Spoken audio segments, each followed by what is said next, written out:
Bonjour et bienvenue. Aujourd'hui, une émission spéciale. Une émission spéciale, c'est une émission qu'on fait de temps en temps quand on a envie, quand on rencontre des gens sympathiques, magnifiques. Alors, on ne va pas vous parler aujourd'hui de problèmes capillaires, parce que la personne à côté de moi, il est plus fourni que moi. Non, aujourd'hui, c'est une émission spéciale pour vous présenter l'association que vient nous présenter lui-même ici, Jonathan Haddad. Bonjour Jonathan. Bonjour Fabrice. Alors, tu es responsable ou tu t'occupes d'une association pour les francophones. Alors, c'est quoi déjà le nom de cette association à laquelle tu t'occupes ? Alors, l'association, elle s'appelle Ateret Kohanim.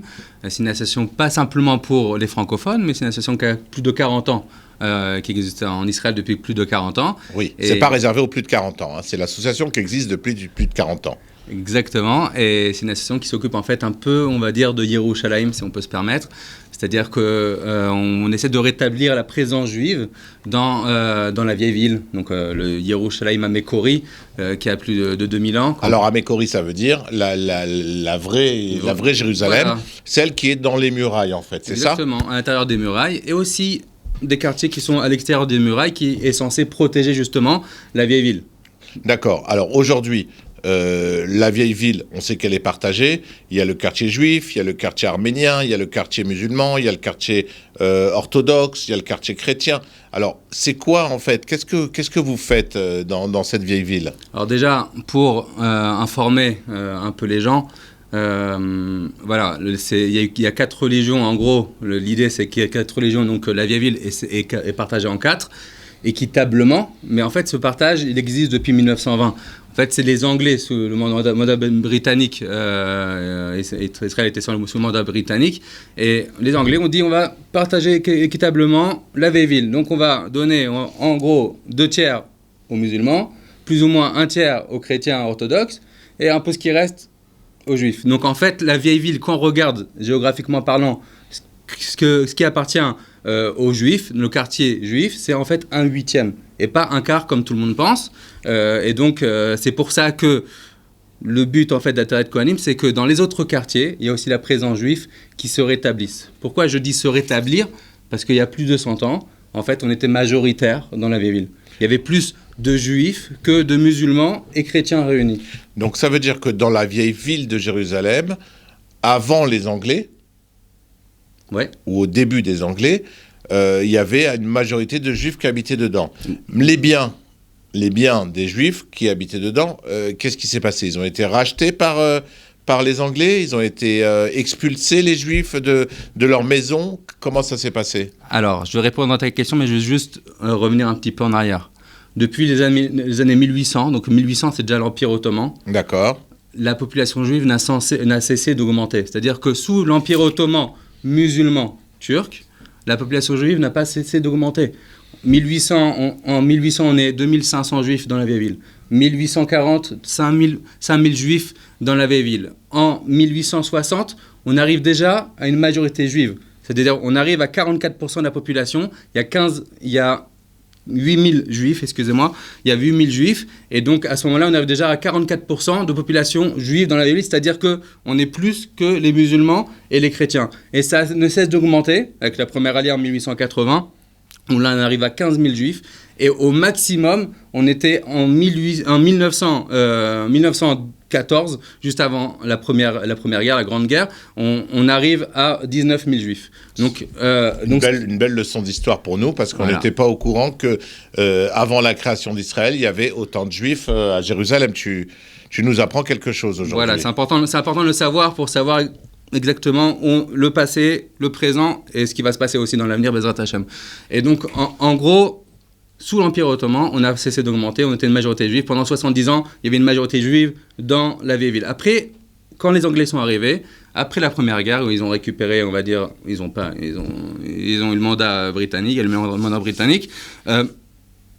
il a commencé des pogroms. En 1920, un premier pogrom à Yerushalayim. Donc des musulmans sur la population juive ?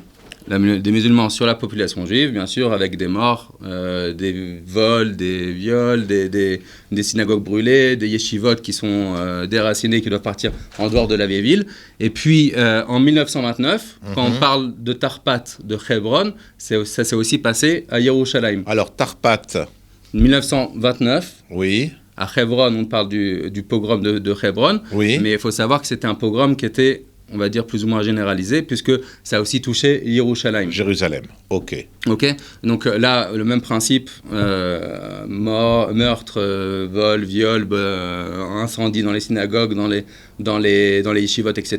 Et donc, fuite des juifs ou expulsion des juifs. Maintenant, il y a aussi une autre réalité qui est excuse-moi, en 1929, quand ça s'est passé, il y avait les Anglais qui étaient là toujours les Anglais. et qu'on laissait faire. De 1918 à 1948, d'accord, il y a les Anglais. Et donc, en 1929, où il y a eu ce pogrom, c'est les Anglais qui étaient censés protéger la population juive. Pour raison officielle, un sous-effectif, pas possible de pouvoir D'être gérer la partout. région, etc. Officieusement, bon, on peut laisser faire puisque c'est des juifs. Ok. En gros, donc il y a plusieurs programmes jusqu'à la grande révolte arabe, 1936 à 1939, où là aussi les juifs ont été attaqués, etc. Tout ce que peuvent faire nos chers cousins. Et donc, on a le quartier juif à ce moment-là dans la vieille ville de Jérusalem qui se rapetissait et qui diminue. Donc, les juifs ont été spoliés de leurs biens.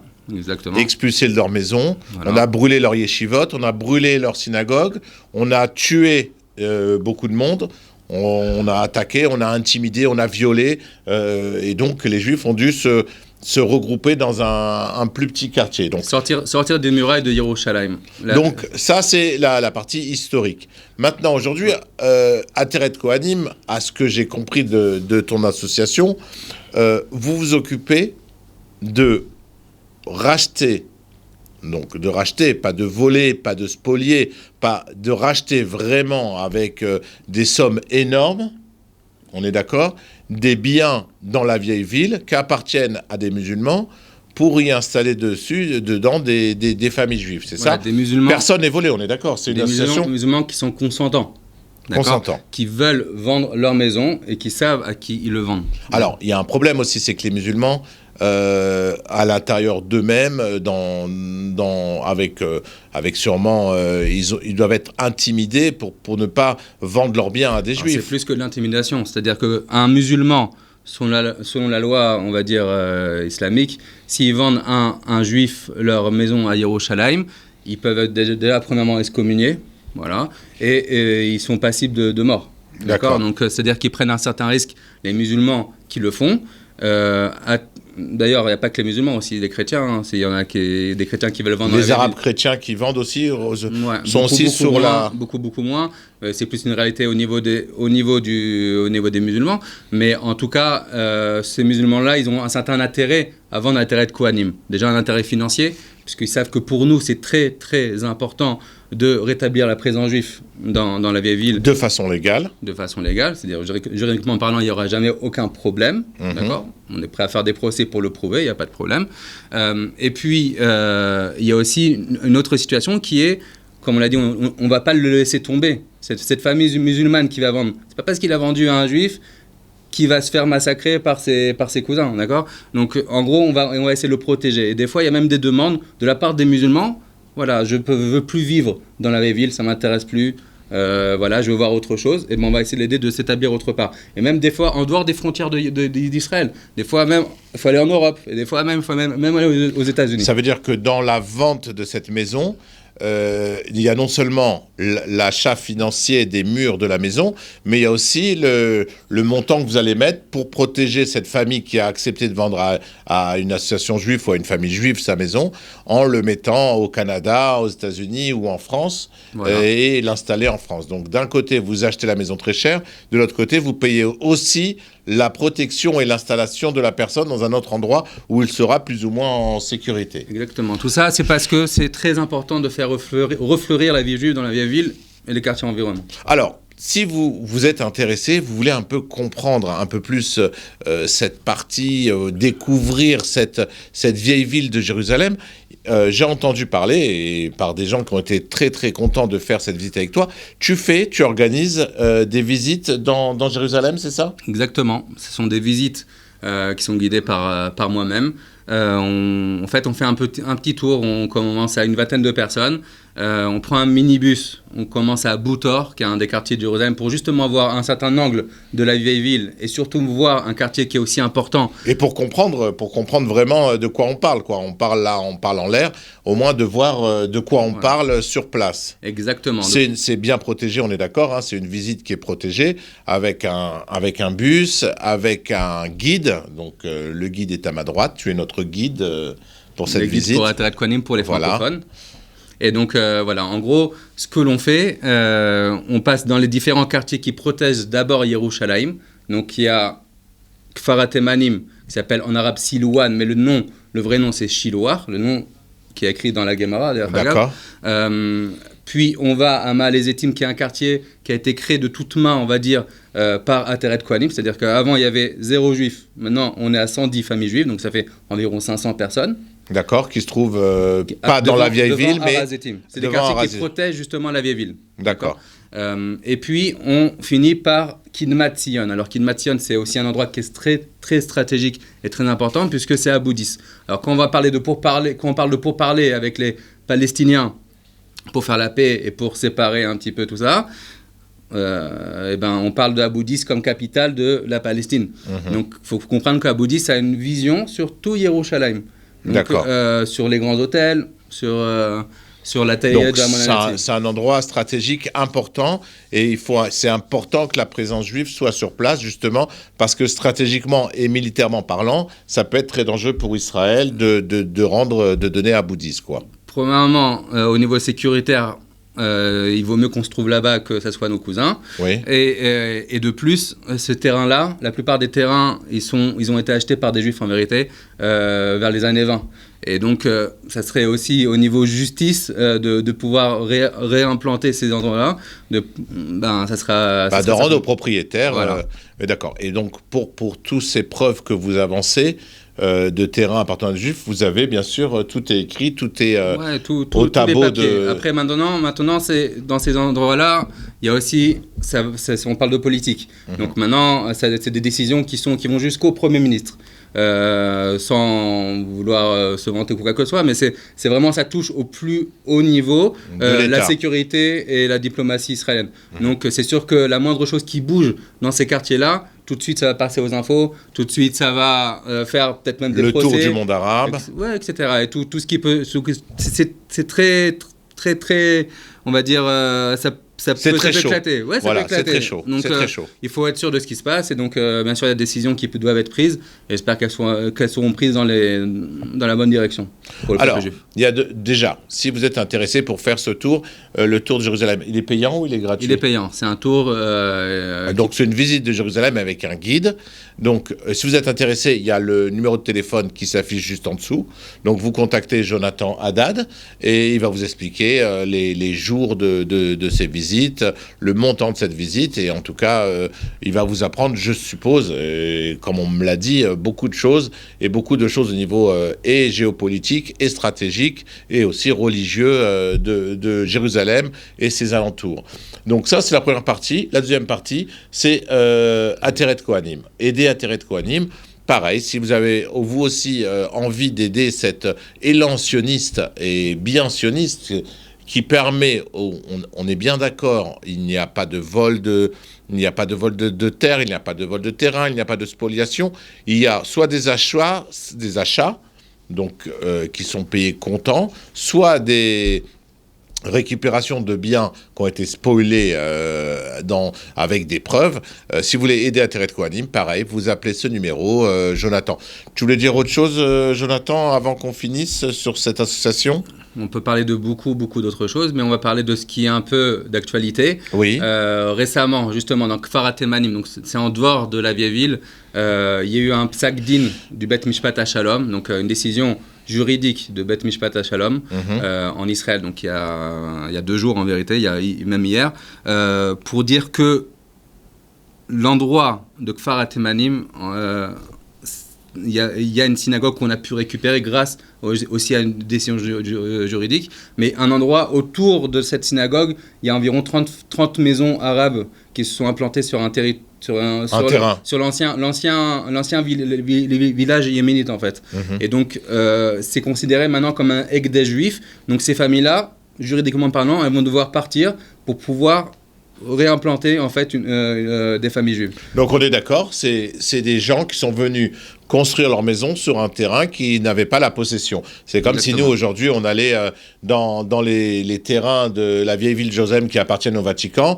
Il y a un terrain vague à côté de l'endroit où il y a leurs églises ou autres, et on se met à construire des maisons. Voilà, Illégalement parlant, sans avoir de titre de propriété, je viens, je récupère même des maisons qui étaient déjà construites et je dis que c'est moi le propriétaire.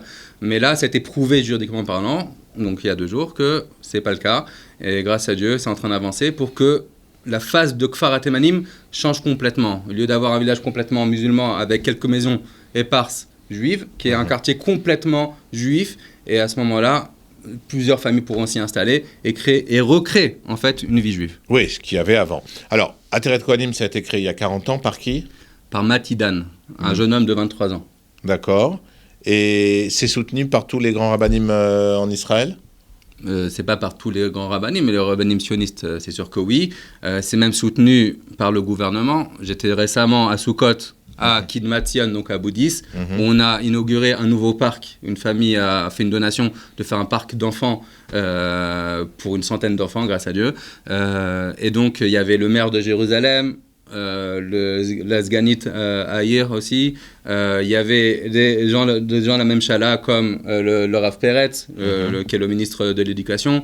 Il y avait de tout courant, on va dire, ça va du Likoud, on parle de droite, hein, bien sûr, pas ce qui est plus à gauche, mais de Likoud jusqu'à Osma Yehudit, il y avait tous les partis qui étaient représentés. Et pour vivre l'histoire, parce que Ateret Kohanim touche, à mon avis, l'histoire de Yerushalayim, c'est-à-dire que chaque chose qu'on crée, ça sera pour l'éternité, de maintenant jusqu'à l'éternité. On bougera plus d'Yerushalayim, grâce à Dieu, et donc toute action qui est faite, c'est une action pour l'éternité. Ok. Alors, si Shimshon le permet, on va finir là-dessus, on est d'accord. Merci beaucoup. Vous avez les coordonnées de Jonathan qui s'affichent. Si vous voulez poser des questions à Jonathan, il est disponible en dehors des heures de travail ou même pendant les heures de travail. Et peut-être que si Shimshon le permet, on va pouvoir vous mettre à la fin de cette petite émission quelques photos, quelques vidéos que tu as. Bien sûr, ouais. Voilà. Je transmets ça tout de suite. Voilà, on va donner un peu de travail à Shimshon. Il n'y a pas de raison qu'il ne travaille pas pendant que nous, on travaille. Je voudrais juste parler de Yerushalayim, si c'est possible, de 2 minutes. Mais on est là pour ça. Alors, Yerushalayim, ça vient du mot Shalem. Juste un devoir Torah, je sais que tu as l'habitude de faire plein de théories avec des grands rabbins. Alors, aujourd'hui, je reçois le grand rabbin Jonathan Haddad, le rabbin de Nabeul ou de Tunis, on ne sait pas encore. Alors, on t'écoute pour ton devoir Torah. Donc, en gros, voilà, Yerushalayim, ça vient du mot Shalem. Shalem, c'est en fait entier. C'est-à-dire que Yerushalayim, dans son mot, il parle d'unité. Il parle d'unité comme ta chaîne Shimshon, d'ailleurs. Et donc, c'était très important de parler dans ton émission. Déjà, je te remercie. Et puis, Yerushalayim, il faut savoir qu'il y a écrit dans la Gemara Lo nichleka lashvatim. C'est-à-dire qu'elle n'a pas été partagée, la ville de Yerushalayim elle-même, elle n'a pas été partagée parmi les tribus. C'est-à-dire qu'en fait, elle appartient à tout le monde. C'est-à-dire que quelqu'un qui sait de génération en génération, moi je viens de la tribu de Ephraim, d'accord, ou de Dan, ou de Zevulun, n'importe quoi, voilà. Et ben, en fait il a une part à Yerushalayim, contrairement à toutes les autres villes. Pourquoi ? Nous on voit ça, on va dire, quand on montait pour le temple pendant les 3 fêtes, et ben les Yehoudim, on va dire de Haïfa, de Naharia, de Eilat, d'accord, il n'y avait pas à l'époque Eilat, mais en tout cas du sud, on va dire Ashkelon, ils montaient. Ok, et ils allaient dormir où ? Chez l'habitant. Ok. Et gratuitement, pendant une semaine avec toute leur famille. Alors qu'aujourd'hui, Jérusalem, c'est pas gratuit. Hein. Vous allez au Mamila Hotel ou au King David, vous verrez que c'est pas gratuit du tout.